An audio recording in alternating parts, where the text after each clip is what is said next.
रसिक श्रोते हो, नमस्कार. मी निर्मला नगरकर.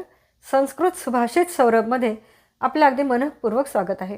आजच्या या भागामध्ये आपण रावणरचित शिवतांडव स्तोत्रम यातील 4था श्लोक पाहणार आहोत. आपण आधी श्लोक ऐकू, नंतर त्यातील प्रत्येक शब्दाचा अर्थ आणि श्लोकार्थ पाहू. श्लोक असा आहे: जटाभुजंग पिंगल स्फुरत फणा मणिप्रभा कदंब कुंकुम द्रव प्रलिप्त दिग्वधू मुखे मदांध सिंधुर स्फुरत त्वगुत्तरीय मेदुरे मनोविनोदमद्भुतम बिभर्तु भूत भर्तरी. असा हा श्लोक आहे. यातील पहिला शब्द आहे जटा. जटा म्हणजे शंकरांच्या मस्तकावरील जटा. भुजंग याचा अर्थ मोठा नाग. पिंगल पिंगट विटकरी रंगाचा. स्फुरत म्हणजे सळसळणारा. फणा म्हणजे त्या नागानं फैलावलेला आपला फणा. मणी त्या फण्यावर असलेला मणी. आणि प्रभा म्हणजे त्या मण्याचं तेज. पुढचा शब्द आहे कदंब. कदंब याचा अर्थ हरिद्रा, हळद. कुंकुम याचा अर्थ कुंकू, द्रव म्हणजे द्रावण. प्रलिप्त म्हणजे लेपन केलेलं, त्याचा लेप लावलेला. दिग्वधू मुखे. दिग एव वधूहू, दिशा हीच स्त्री. आणि मुखे म्हणजे तिच्या मुखावर, चेहऱ्यावर. दिग्वधू, दिग एव वधूहू रूपक कर्मधार आहे समास. त्या पुढचा शब्द आहे मदांध. मदांध माजलेला, मदोन्मत्त असा. सिंधूर याचा अर्थ आहे हत्ती.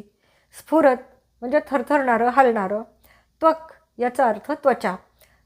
हत्तीची त्वचा म्हणजे हत्तीचं कातडं. उत्तरीय उपर्ण. मेदुर याचा अर्थ मेदयुक्त, मांसल, चिकट, चमकदार असा. मनो म्हणजे माझं मन. विनोदम अद्भुतम, अद्भुत असा आनंद. बिभर्तू म्हणजे धारण करू. भूत भर्तरी. भूत याचा अर्थ सर्व प्राणीमात्रांचा स्वामी, म्हणून शंकराला पशुपती असं म्हणतात. भर्तृ या शब्दाचा अर्थ आहे पती, स्वामी. आणि भर्तरी हे त्या भर्तृ या नामाचं सप्तमी एकवचन आहे. भूतगणांचा नाथ, भूतनाथ. सर्व प्राणीमात्रांचा स्वामी तो पशुपती असं शंकराला म्हटलं जातं.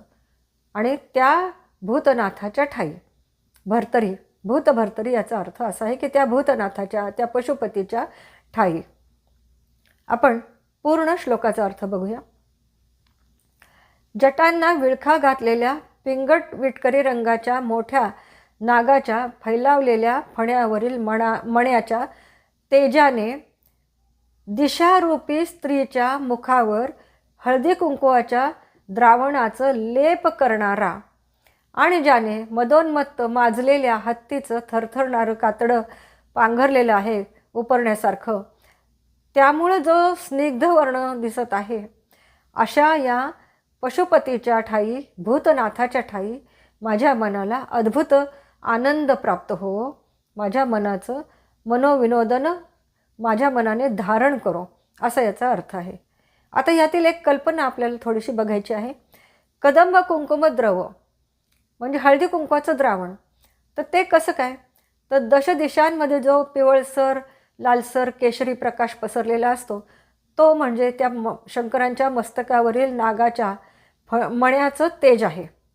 आणि त्याचा रंग असा दिसतो की जणू काही ते हळदी कुंकवाचं लेपन केलेलं आहे, हळदी कुंकवाच्या द्रावणाचं लेपन केलेलं आहे दिशारूपी सुंदरीच्या, दिशारूपी स्त्रीच्या मुखावर. अशी अतिशय भव्य अशी कल्पना इथे कवीने केलेली आहे. आपल्याला जर हे आवडत असेल तर नक्की लाईक, शेअर आणि सबस्क्राईब करा. पुढच्या भागामध्ये आपण 5व्या श्लोकासह भेटणार आहोत. धन्यवाद.